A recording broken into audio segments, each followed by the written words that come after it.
Hello, hello, and welcome to another edition of I Didn't Know I Was going to be on next this week after last week because I told everybody it'll be 2 weeks. So, sorry, terrible at promoting myself. Hey, Nathan, good to see you.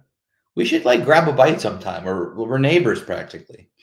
If you're just joining us, welcome. I really thought last week that I was not on this week. That was an incorrect statement, clearly, as I am here. If you're just joining us, say hello. Let us know where you're from. And as always, we'll get started in just a couple minutes. But in the meantime, get settled, get cozy, comfortable, grab a snack.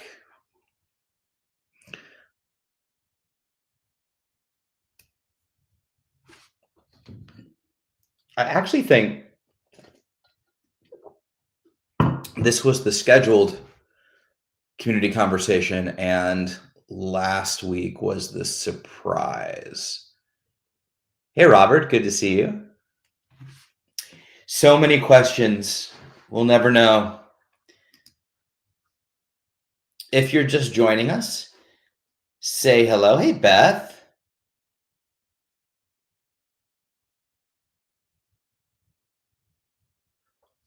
I'm sorry you're hiding in your room. Who has their tickets? Oh, the retreat. Took me a minute, Zach. I was like, why are we going to Australia? Hey, Deleuze, good to see you. Wow, yeah, it's already been a week. This is so far has been the longest year. 14 days in, it has seemingly been the longest year ever. Let me just check something and see if oh yeah, they did. Okay, good to know. Good to know. Okay. Well, it's 2 past the hour. Very exciting. I love 7:02. If you're just joining us, say hello. Let us know where you're from. In the meantime, let me get through some bookkeeping and some housekeeping, and let me do some accounting while we're sitting here, and then I'll we can get into some conversation. So my name is Ethan. This community conversation is intended to serve as educational content and is not intended to replace therapy. For treatment-related questions, please be sure to work with your local provider or contact a local clinician. The IOCDF is not a crisis hotline. If you are in crisis or ever feeling suicidal or unsafe, please go to your local emergency room or call 911 or the 988 Suicide Crisis Lifeline by dialing 988. As always, we want to keep this space as safe and supportive as possible and respectful. At the end of the day, we're here to support one another, so keep that in mind as we talk and answer questions. And also know that this is being broadcast and recorded on multiple streaming platforms. We feel so lucky. 2 weeks of Ethan in a row. I agree, Beth. I'm not going to disagree with you there. So how Nikki Bradley in Dublin, how's everyone? I think people are surprised because I'm looking at the numbers so far. I don't think people know that I'm here, but that's okay because the most important people are already here. How's everyone doing? Fill me in. What's going on? Let's dive into some heated conversation. What's new? How is the new year treating you? How's everyone feeling? I know it's been a week and it's only Tuesday, so that's how I'm feeling. There's a forum on Reddit, Zero COVID. They're just as scared as I am, and most do not have OCD.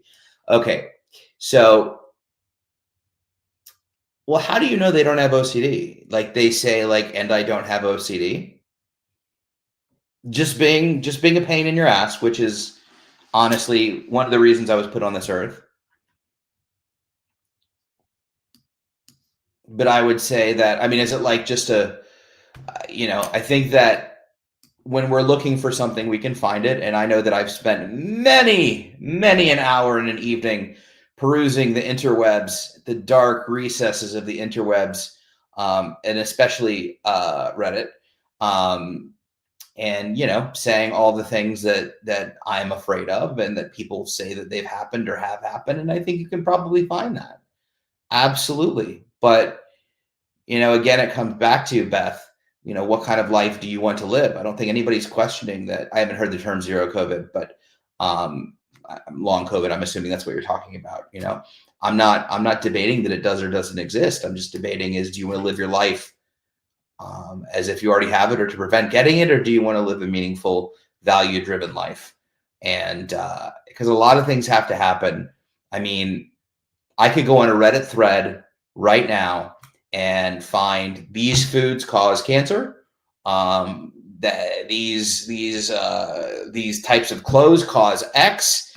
I mean, really, any health thing that I want to make a comparison to, I could probably find, and probably find a substantial group talking about it. So, Zach, the chemist, the physicist with a math degree. I like that. I appreciate it. That's funny. Hi, Valerie. It's been too long we didn't talk. Yeah, I know. Yeah. Yes. We definitely want to take a moment and give our thoughts out to those that have lost some things or everything. We do know some people in the OCD community that have lost their houses. And so sending lots and lots of love over to Southern California. Thank you, Val, for saying that. My point is, I'm not at all saying that you're not valid in the points that you're making, Beth. I'm saying that, like, I think we can find anything we want on the internet. And while those people's experiences are valid, that is not your experience so far. You don't know what will happen if you get COVID. You don't know what your experience will be. You don't know if you'll even get COVID. So, I support, where you were headed. Kim is fine. Kim Quinlan is fine. She evacuated, but she is fine, and a lot of our friends are fine. There is a let me see if I can put it up and I'll post it. I don't know if I get yelled at. Let's see here, because I don't know. No, I'm not going to. But here, no, the forum is called Zero COVID Reddit. Yeah. But Kim is fine. What I was going to say was, I didn't want to put a link because I don't know other individuals in the OCD community that may or may not have been impacted by the fire. So I don't want to, show preferential treatment, if you will. But there are individuals that have lost. And I want to respect their privacy. Okay. Hey, Arthur. Thank you. Welcome. And please feel free to ask, if it's your first time, please feel free to ask any questions that you have in regards to your son or yourself or anything. It's a wonderfully supportive group. And so we're all here to support. Lee Shepard coming in hot from Australia. We'll all be there soon. Beth wrote, many long haulers there say it's better to not get long COVID. They're bedridden and miss it. Absolutely. But I could say the same thing about a lot of other diseases too. I think there's always the extremes to the disorders and diseases, the flus, and I mean, I'm not a doctor, but I'm sure we can rattle off. Yeah, Zach makes a great point. I mean, the more you interact with zero COVID, the more you're going to feel stuck on COVID. Just saying. I think you've done amazing work, Beth. You know that. Not taking anything away from you, but I definitely think the more you stay in the rabbit hole of trying to prove to yourself or justify that not going out and staying, POTS is awful. Absolutely. But again, pre-COVID, there were 18,000 other things: swine flu, bird flu, this disease, that disease. You shouldn't go to that site. It's compulsive. Your OCD is trying to justify to you why you should behave the way you should behave. When in reality, okay, nothing has changed in terms of risk. Everything that you were doing pre-COVID was just as risky as everything you're doing, you would do post-COVID. You could walk by somebody that had God knows what, that just flew in from God knows where and given it to you, right? We don't know what we don't know, but we can surely find it on the internet and use that to support what our OCD is screaming to us. My suggestion is continue doing the things that challenge you like you did before: driver's license, grocery shopping, continue to take baby steps. I know you're not happy. I think that, the justifications give you relief as they would with any symptom or subtype, and seeing that other people, other people, um, sorry, I lost my train of thought. Other people are experiencing it. So you're not alone, Beth. We love you and support you. And I like to pick on you out of love. And really out of wanting you to take a shot and take a chance. Can't promise you won't get COVID, right? I can't. The likelihood of you getting long COVID, is a lot less than the likelihood of OCD stealing everything from your life, which it currently is. I know a few people with POTS, yeah, but they don't let it define them. They still go and do and live.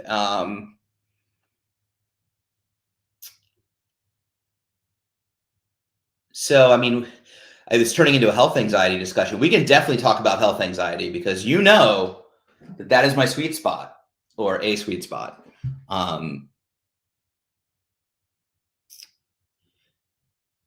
But I think that, sorry, I'm just reading all the chats, or the chats.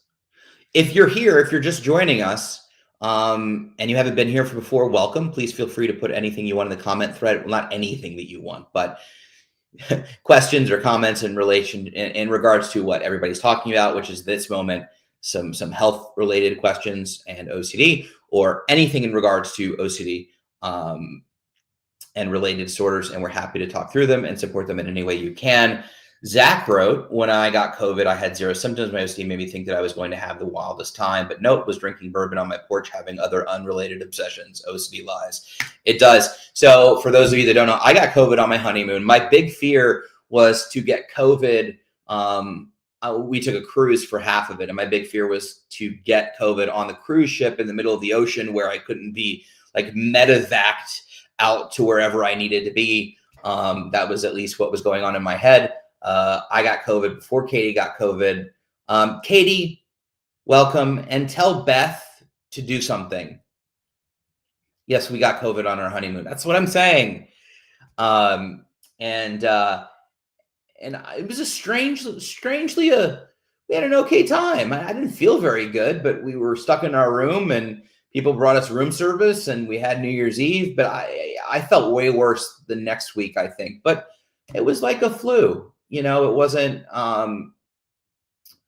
wasn't what I thought it would be. Do I want it again? Hell no.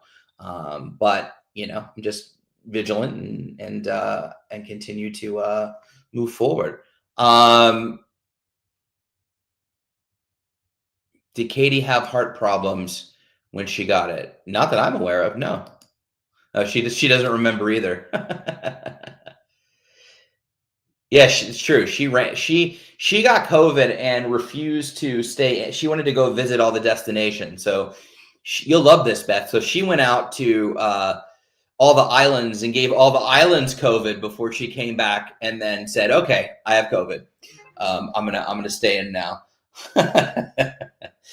But yeah, no, she was out running and doing her thing. I personally wouldn't do that, but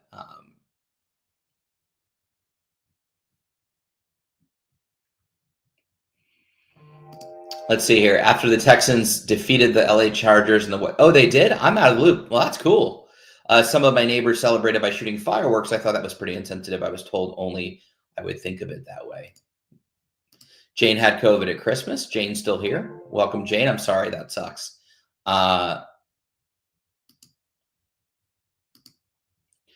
heart may have been, it may have been beating faster when she was running while she had COVID, which she shouldn't have been doing while she had COVID.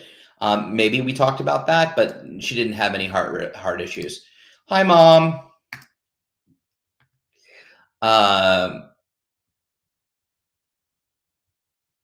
See, I get really sick from the boosters. Like, I don't think I got a booster this year. I get, every time I've gotten, it's made me sicker and sicker. It's like one day, then 2 days. The last time was like I was out for 4 or 5 days. It was really not enjoyable.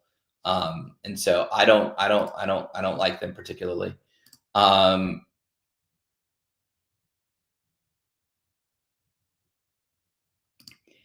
Lee Shepard, my Wednesday morning sarcastic response, do medicine and see all the awful things. It's a great fix for health anxiety. Yes, the doctor in Australia. She's currently in the future. I love that. I'm down. Let's all do it. Yeah, there you go. See, proof. I went to every island and ran, and I left Ethan on the boat on our honeymoon quarantine. She did for 3 days. That's love. That's when you say, should I have said yes? Was that a good idea? Yep, for some, COVID feels like a bad cold, for sure.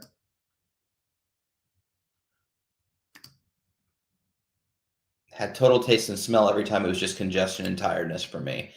Beth, I'm so tired of talking about this. I should get over it already. It's funny. Most of my OCD has taken a back seat, and fear of COVID is first and foremost.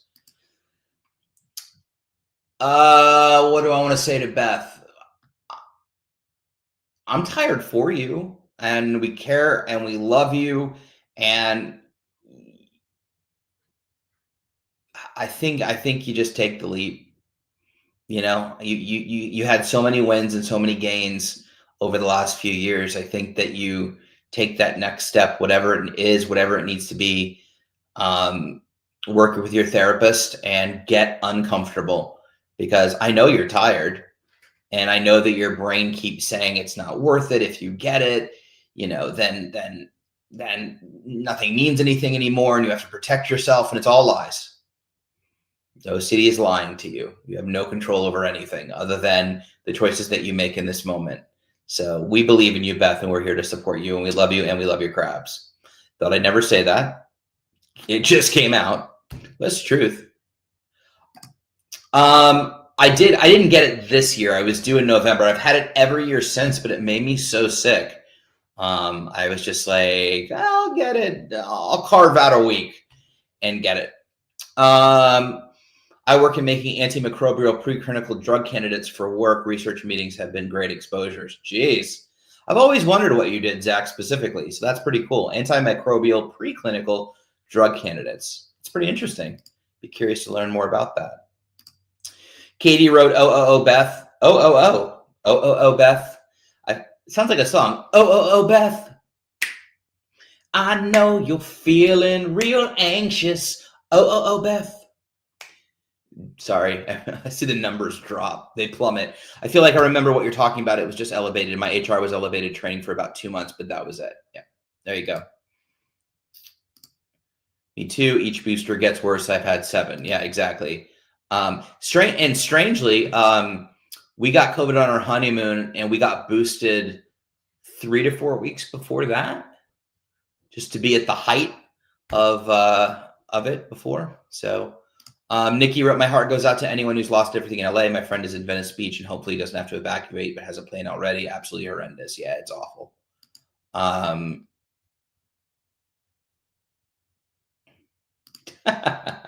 Getting Madivac'd on a honeymoon would have been kind of iconic. Yeah, they send down a door, and I just hang off the side of it, and Katie just like lets me fall down, and she goes up. We blend the two. I like that. That's hilarious, Zach.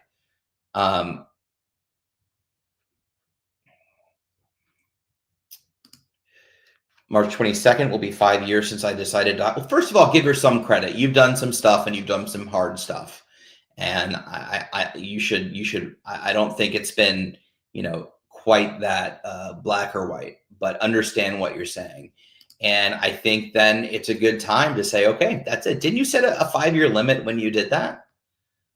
Wasn't that what you said? And now we're gonna move on. There you go. Jane, take the lead, Beth. We all got you. Zoe, hi, just joined. Do you have any advice on resisting compulsions, especially mental rumination? Of course. Do you, Zoe, want to give me a little more insight, if you don't mind? If you don't, you can say, no, that's good. But if you want to give me any more specific insight into maybe what you're experiencing, I can sort of specify, be a little bit more specific, because it's a big question. So hopefully I can give you some specificity, but if not, I'll give it a few minutes, and if not, I'll answer your question. So let me just start there. All right, Katie with the true wisdom. Here's what I want to say, Beth. You deserve to take the leap. I really, really, really believe it's so much scarier to give up your life to this than taking the perceived risk. And I wholeheartedly agree with that. So I will defer to my better half on that. She always runs the whole 20 miles. It's disgusting. See, I did started an ultra training again the day I was out of quarantine. Getting this girl to like not exercise when she shouldn't, like she has 102 fever. It's like, Katie, please. It is. I've learned it's a losing battle for the most part. I can occasionally win. It's ugly. It's bloody. I have bruises. So I've learned to usually just let her do her thing. But on occasion, I'll put the fist down and then run. Hi, Lana. My oldest son lives in LA too. He had to stay in another city on day 2 to be safe from the smoke. Yeah, absolutely. I have lots of friends in LA. Obviously, I lived in LA for 8 years. I have individuals that work with me that are in LA. It is definitely dicey out there. I know people that have lost houses. I know people that have evacuated. I know people that have not evacuated, but a lot of like power outages in and around the city for various reasons, sometimes cutting power to limit, any electricity or falling power lines from the winds causing fires. And then you have arsonists starting fires, which is a whole nother bag of nuts. So yeah, it's really challenging out there right now, but they're a strong community, and hopefully, they'll get these fires under control. I think everything is under control, but the Palisades and the Eaton fire, and I know they're expecting some strong wind tonight. Some of it's contained, but hopefully it will be put to bed shortly. But yeah, the city is going to take decades to rebuild what was lost for sure. So hope anybody who has family or friends out in Los Angeles, sending lots and lots of love and good vibes. Hope everyone is safe first and foremost, and doing okay. Do you have any thoughts on freedom over functioning and how to achieve freedom? Great question. Actually, you just reminded me, Deleuze, I'm going to start your question too. Here we go. I just wanted to check back on Zoe. Thanks. Just have been dealing with false memory OCD recently and checking. Apologies if that is a chat about. No. We started talking about health. This is all Beth Garducci's fault. But no. We're happy. So, first and foremost, in terms of advice on resisting, compulsions is, you'll want to, if you can, work with an expert, a clinician, a provider, a psychologist, if you will, somebody that can take you through treatment, at least first line treatment looks like exposure and response prevention, which is a type of cognitive behavioral therapy. And ERP can treat all subtypes and symptoms of OCD, including resisting compulsions, mental rumination, false memory OCD. It can deal with all of that. So that would be first and foremost. Assuming that you are somewhat versed, maybe in that. I was looking for your other. I didn't star it. That's my fault. Just learned about this starring thing. It's really helpful.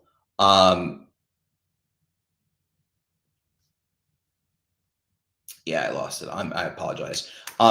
In regards, so there's a couple things. So, first of all, we don't want to try to stop the thoughts from happening. That is think of the pink elephant. I don't want to think of the pink elephant. I'm not going to think about pink elephant anymore. And in doing so, all we're doing is thinking about pink elephant. So, that's first and foremost. Second of all, resisting compulsions is really just about your willingness to sit with distress and what they call distress tolerance, number one. Number two is your willingness to feel uncomfortable, which is distress tolerance, and your willingness to move forward towards your values while simultaneously feeling uncomfortable. So that's what a resisting compulsion looks like. So the compulsion, obviously designed to alleviate the feeling associated with the thought, which is usually of an obsessive nature, right? So that's the cycle. Have the thought, have the uncomfortable feeling, engage in the compulsion, which relieves the feeling and hopefully eliminates the thought. and it works, which is why we engage in compulsions. Problem is it also simultaneously reinforces the OCD until the OCD gets louder and bigger and angrier and monstrous, and the compulsions start to work less and less until they barely relieve anything at all, and you're just caught in this giant cycle of compulsions. So, step one is the willingness to sit with the discomfort of whatever the feeling is and the thoughts that accompany it. This is especially true with mental rumination because, the act of stopping a physical compulsion is one thing. How do you stop? And this is probably a question that you've asked yourself, Zoe. How do you stop thinking, right? A mental compulsion. And so the other half of that's a little bit on resisting compulsions, a little bit on mental rumination, is that the goal is to stop ruminating mentally, right? But the goal isn't to actually stop your thoughts. The goal is to be okay with you having the mental thoughts that are scary, and then stopping yourself from diving into the rumination piece. There's the thought piece. There's the, okay, so for instance, there's the thought, what if I hit that guy in the street when I was driving? Okay, that's the thought. That's the obsessive thought. The rumination is, I'm going to go back. Okay, I was driving and I remember passing and I saw him ahead of me and I sped up, but then I got distracted. Okay, wait. Let me go back, right? That's the rumination piece of it. So that you have control over, that you can decide to not engage in. The thought popping up of, did I hit that guy? Did I hit that guy? Did I hit that guy? Right? That is a thought, and we can focus on thoughts, but we can't control them. They're involuntary. But the more we engage in the mental rumination, the more that reinforces the thought to keep coming up for us. The more we go, oh, thank you, thought. That's really interesting. Yes, that's distressing. Yes, that's scary. Yes, that may or may not have happened. But I'm going to stop trying to get rid of that thought by compulsing. I'm going to stop trying to get rid of that thought by rewinding and ruminating and trying to uncover the pieces and figure out the puzzle. It's in doing that the thought starts to quiet down. And it is easier said than done. I always explain it, and I always explain it and feel guilty for explaining it, because if it were that easy, none of us would be here. But that's not to say that with practice, it can become relatively easy. And over time, as you get better at it, it can quiet the thoughts pretty quickly. When I have a new thought, or a scary thought, or an obsessive thought, or a mental thought, I don't give that fire oxygen out of the gate. I just decide, yep, scary, putting it to bed, whatever. It goes away really quickly. I mean, like really quickly, like 4 or 5 seconds, it's gone, because I'm just like not going to entertain it. And other times when I start to entertain a little bit, of course, I'm giving the fire a little bit of oxygen. So what happens with oxygen and fire? It gets bigger and bigger and bigger. So, first and foremost, if you're not working with a therapist, definitely look into that. There's amazing resources online, but that's a little insight into both resisting compulsions and as it pertains to mental rumination. So great question, Zoe. Thank you for asking. I appreciate it.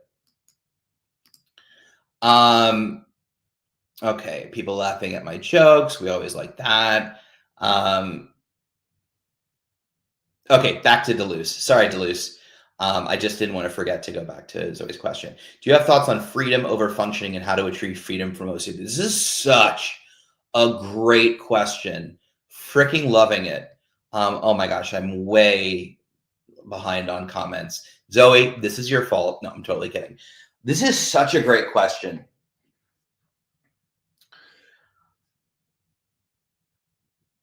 As it pertains to my own experience with OCD, I defined wellness from OCD as literally what you're talking about. If I was functioning, then I wasn't sick. And if I wasn't functioning, then I was sick. Now, before I knew anything about OCD other than I had a diagnosis, before I had any skills, any tools, any proper treatment, right? I had lots of medication and lots of the wrong treatment. I really perceived my life as one of two ways. Functioning, meaning I was working and doing life, which meant in my mind that I was well, or not functioning at all, and that meant I was sick. Keep in mind that it felt like I didn't have control over any of it. it depended on how I woke up that morning. If I woke up that morning and wasn't anxious, then I had a good day. If I woke up that morning and I was anxious, then I had a bad day. It felt very much out of my control. Going into treatment, I wanted to get my life back.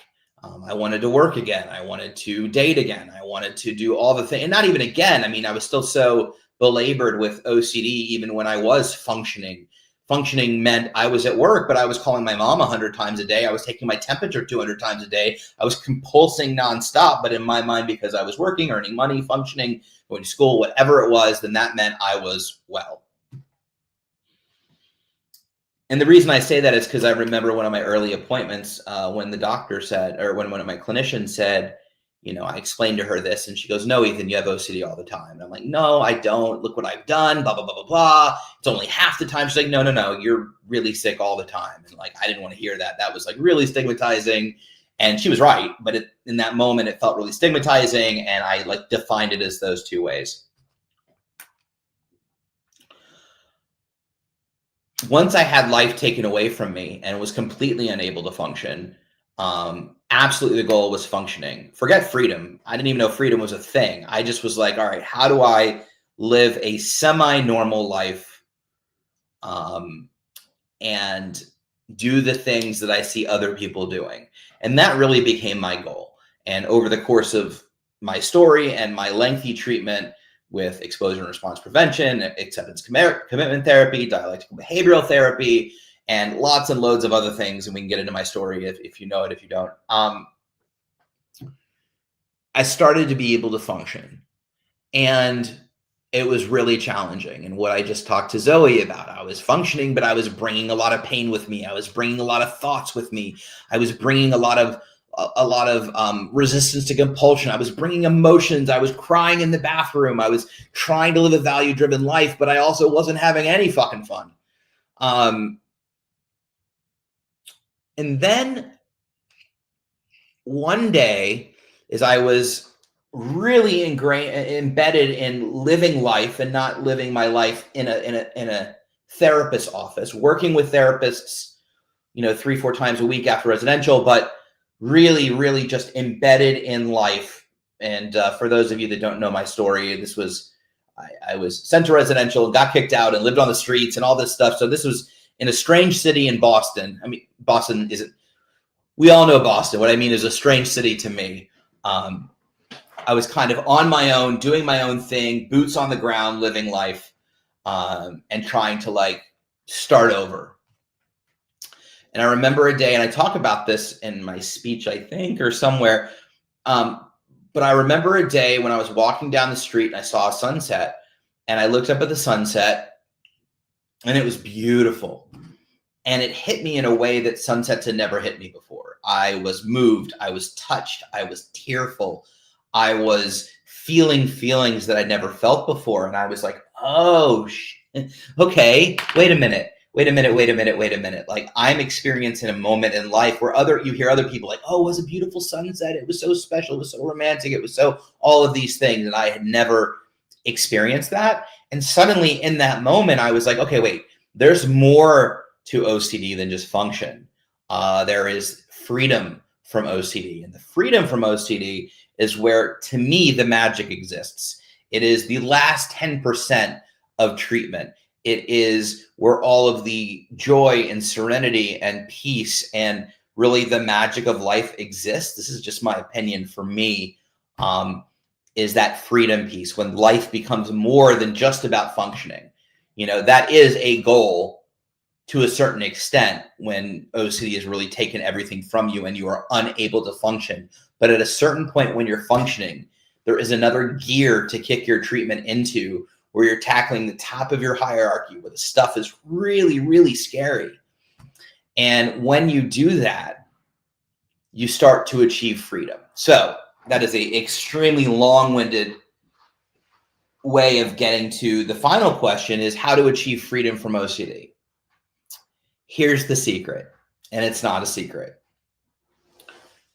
Be willing to accept the things you cannot control. This is not the serenity prayer, but recognize the things, almost everything is out of our control, and be willing to let things play out as they're supposed to, knowing that whatever comes your way, you will be able to handle it. Embrace the uncertainty.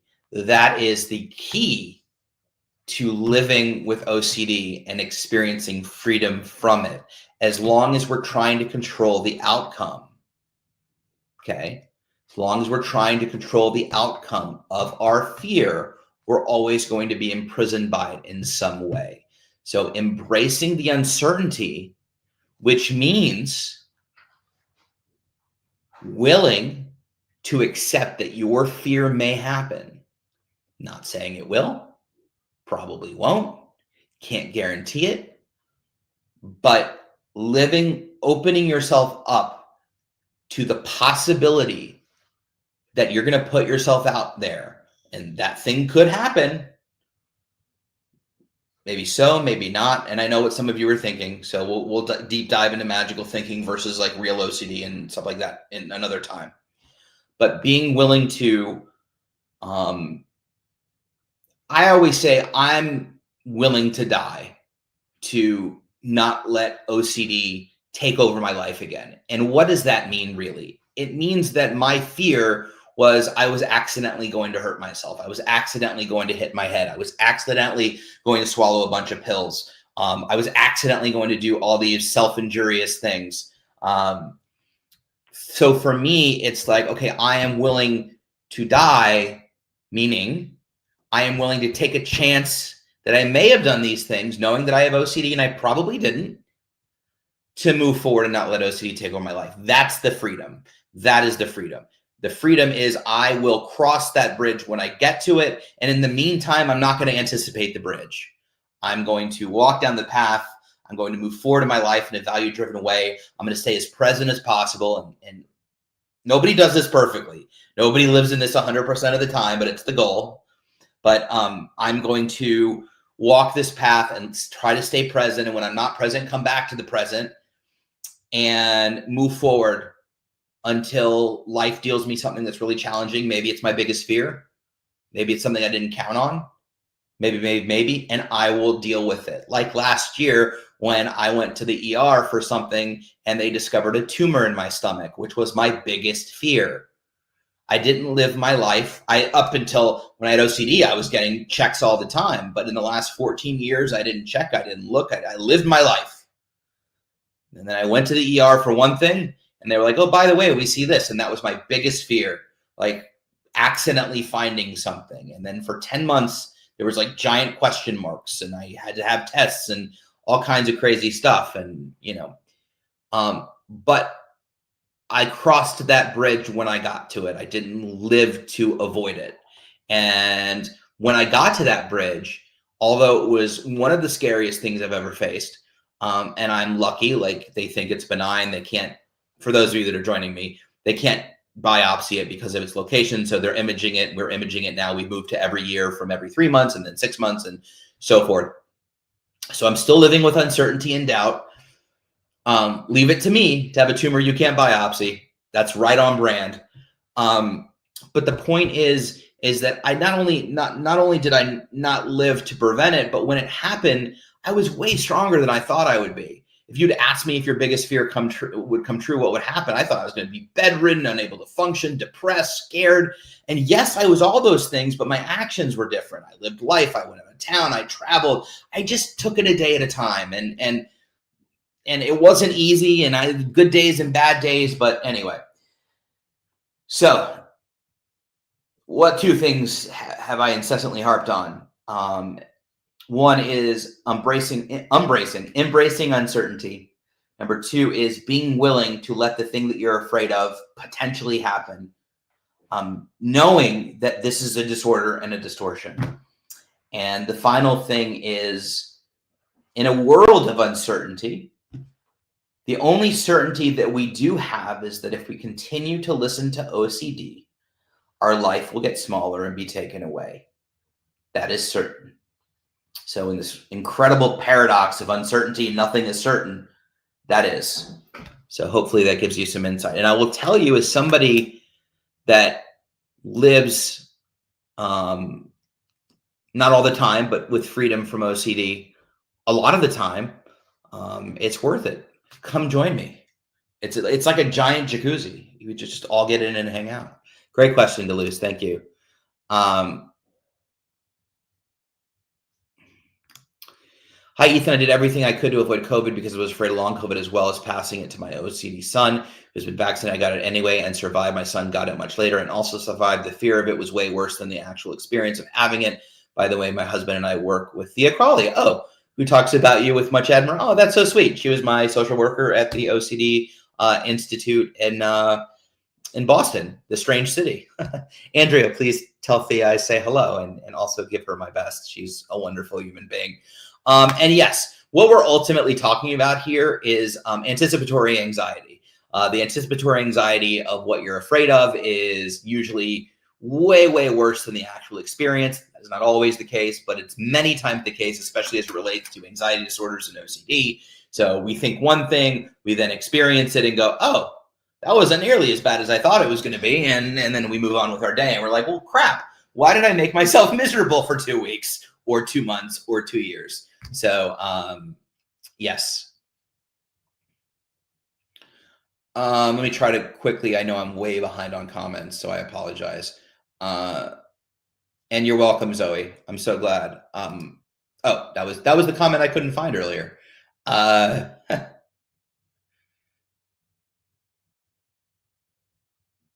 Let's see here.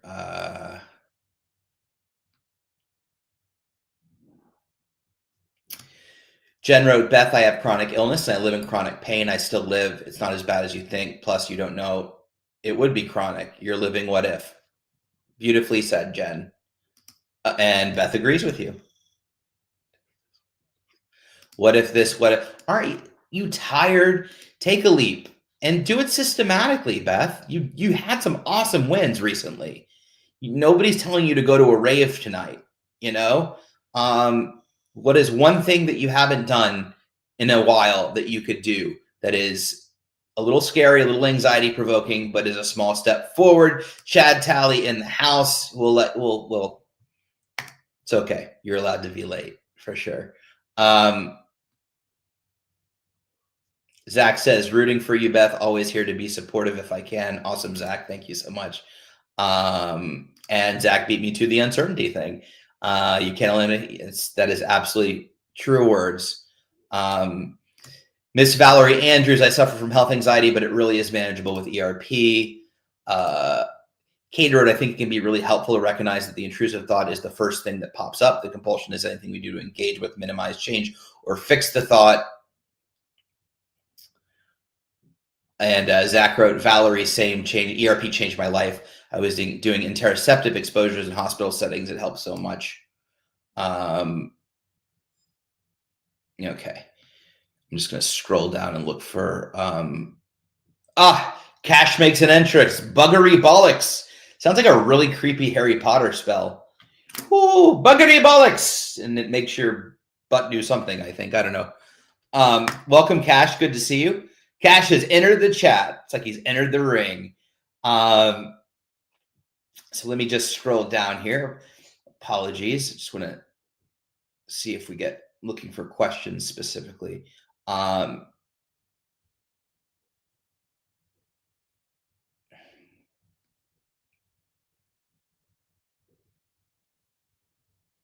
Oh, I already made it to the bottom. Okay. I was expecting, did y'all quiet down or something? Let's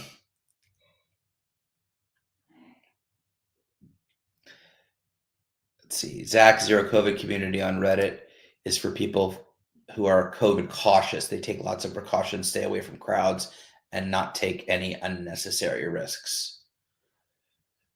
Kind of tells you something. I mean, I think a good baseline is looking at what everyone else is doing and what the recommendations are. You know, let's see. What have I sanitize. I never used hand sanitizer in my life prior to COVID. It is the one habit I've continued to do. I carry it with me. I don't sanitize. Like if I leave the grocery store or before I eat and I'm out, I can't get to a bathroom, but I never used it beforehand. And that is definitely the one thing I continue to do post COVID. I do still fly with a mask. That is not specific to COVID. That is every time I flew my entire life, 50% of the time I got a cold afterwards. And ever since COVID, every time I've flown with a mask, I don't want to say this out loud because I'm flying on Friday, I haven't gotten sick. So I enjoy not getting sick after I fly. So I like wearing a mask. It's lovely at 37,000 feet with recirculated air. But yeah, other than that, but I think using everyone else as a gauge is helpful. I wonder how many people in that community have ended up. Probably not many. Otherwise, people wouldn't trust the community. I think if the goal is to avoid it, I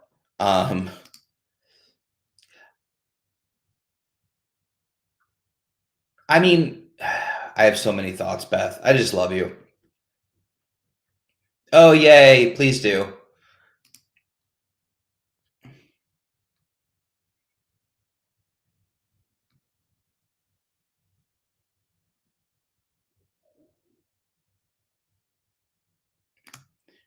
ERP was definitely life-changing for me, and I finally found a therapist who taught me ERP years ago, thanks to the IOCDF. Love that, Chad. Thank you for sharing your nuggets of information. Whew. Me too, Zach. Took me 54 years to get a diagnosis, but only 51 days of exposure. You're amazing, Valerie. And yeah, you're amazing. Valerie is a gorgeous human. We're all lucky.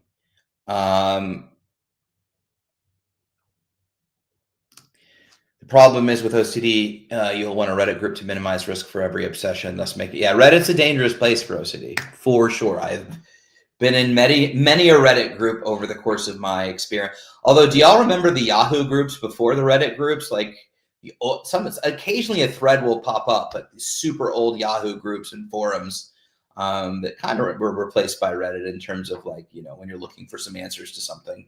I love it. Take those leaps. And my mother just saw Bonnie's tail. Did she cross camera? She's sitting on the other side of the computer right now. I thought I saw another question. Maybe I didn't.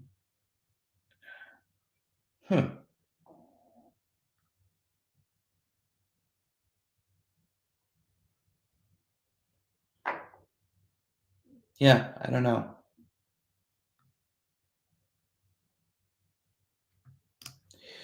I'm updated on my shots, flu, sanitized when I think of it, but I just go with the flow. I love that, Val. I love that. Ooh, I'm struggling with harmful urges right now. I honestly need something to get my mind off these thoughts. Vavita, I'm so sorry. Obviously, if you're feeling like you are a harm, we would encourage you to call one of the numbers. But in the meantime, we're glad you're here. Thank you for showing up.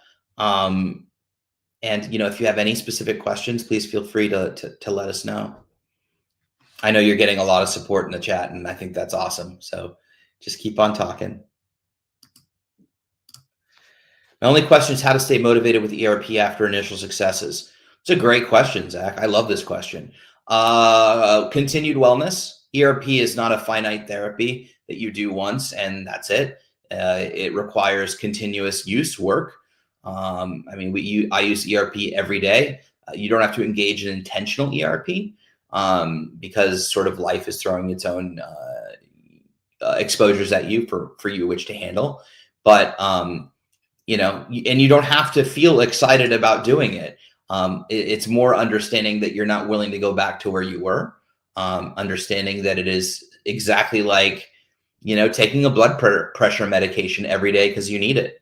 You continue to engage in ERP because you recognize that, OCD can creep up. And it's important to keep your skills and tools sharp and fine. And sometimes OCD can be really quiet. For me, it's really quiet sometimes. Other times it can get really loud. And at that time, I'm reminded that I have to up my game, up my skills, up my tools, fight a little harder, try not to stigmatize myself. And so for me, staying motivated also looks like remembering the things that I care about, thinking about my values, thinking about my dreams and goals and what I want to do and what I want to continue doing, and being reminded of how I'm feeling and thinking and clarity of thought and actions and all of the things that really make life enjoyable, and recognizing in them that OCD can take it away. It can still take it away, and it may take longer for it to take it away depending on where you are in your wellness, but OCD can get loud quick, for sure.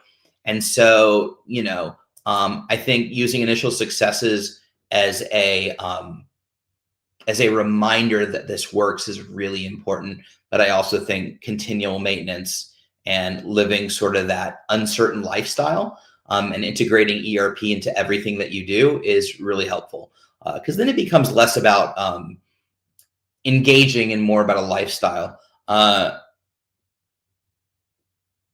Let me just see. I see you have a follow-up here. I just like when Valerie posts heart faces. My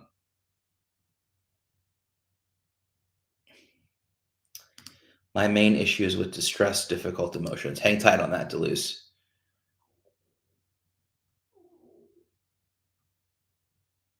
I just want to see. My fear is associating too closely with my diagnosis by doing ERP too routinely. Like I want to forget I have OCD sometimes, but also challenge. That's why I said I think adopting a lifestyle that isn't specifically around it's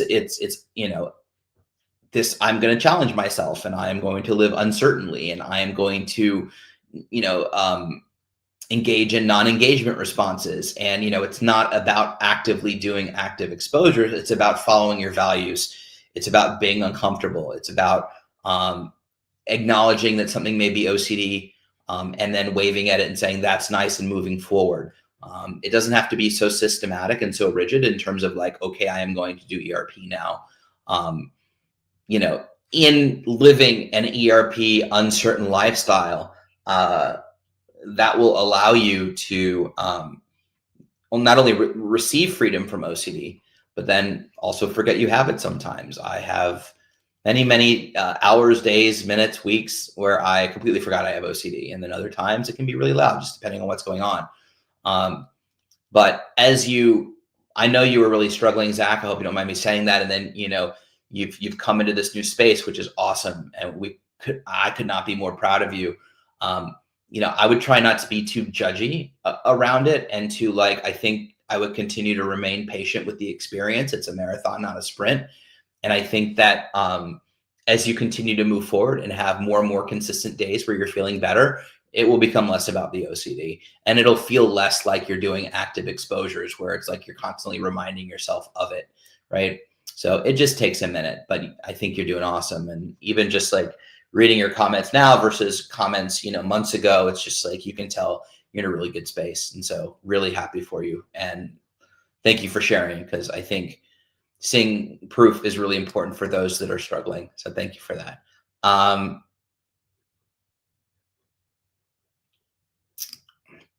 Hi, Maria. Do you have any ideas about visual Tourettic OCD? I think I have that and been suffering for 10 years. It's a very large conversation. And we're wrapping up on time. If you're looking for resources, obviously you can visit the IOCDF website. Also, you can email, I'll put this in the chat, info@iocdf.org.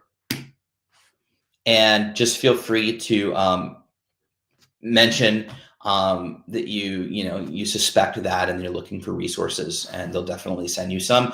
And I would jump on it quickly, but A, it's a big conversation, and B, I am probably not as well versed in visual Tourettic OCD as they are in the resources that they have. But thank you for asking the question. I really appreciate it.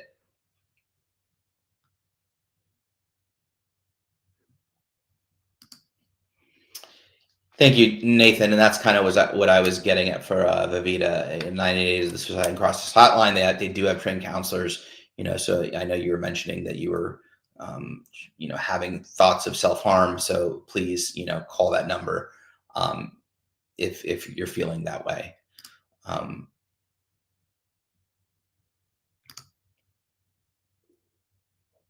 Ooh, wait, on this thought, fear, arguing, fear versus logic. I'm guessing that's what it is. I want to hear that. That's probably awesome. Thank you, Lee, for the heads up. We all are. I think flexibility is the weapon against rigidity, and rigidity is OCD's best friend. So I think that you should find solace in knowing that we are all rigid thinkers in many ways, and the goal is to become a very flexible thinker in how we're doing things, and it doesn't have to be black and white. So, but they're great questions. I'm glad you're entering this phase of your recovery. A lot of times I just want to do ERP to get rid of emotions. Yeah, emotions are tough, and there can be a lot of things, Deleuze, as we've spoken about, there can be a lot of reasons emotion and emotional dysregulation is playing a role in some of what you're dealing with. And I think it might be worth further discussion and conversation with maybe therapists and things like that. I know for me, with my bipolar diagnosis, I had a lot of emotional dysregulation that wasn't tied to the OCD at all, but it made the OCD really challenging, especially engaging in treatment. I wasn't diagnosed while I was getting treated for OCD, but the DBT helped a lot. But later on, when I was diagnosed with bipolar, getting that under control really helped me manage my emotions. And in such really actually helped my OCD as well simultaneously. So yeah, good points about emotions.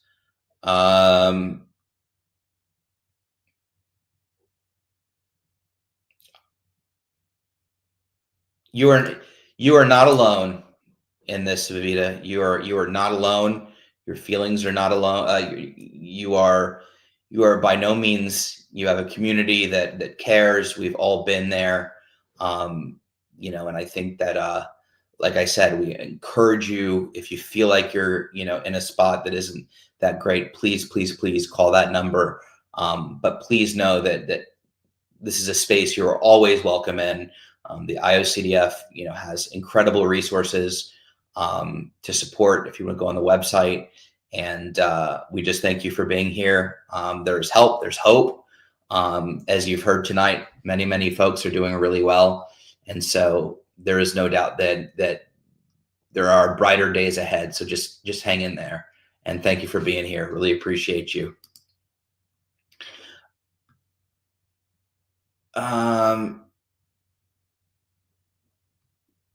With that, I think, let's see, everybody's fighting. All right. So I think I'm going to start wrapping up. For those of you on today, thank you so much for being here. Thank you for the conversation. I love this group so much. And yeah, Cash said it, sending positive energy to Vivita. And thank you for that, Cash. It's so funny when Cash came on the scene, because like the thread changed quickly. It was like Cash arrived, man. Lots of people sending Vivita love. I love that. But y'all are awesome, and I love this group so much, and I love doing this so much.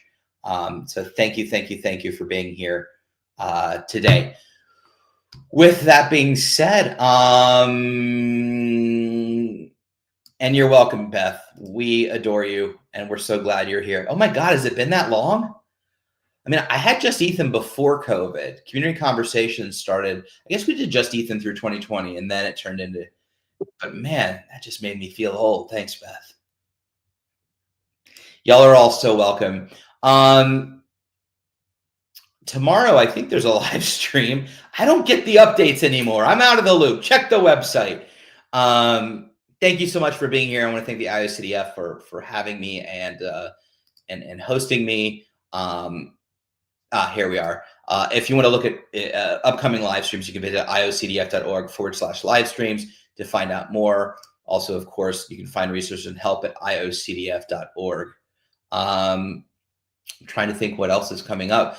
The platform has opened submissions. That was the word I was looking for. Submissions has Dr. McGrath, Wednesday at 8 a.m. Eastern. That's exciting. Good to know. Submissions have opened for the 30th anniversary of the IOCDF conference in Chicago this year.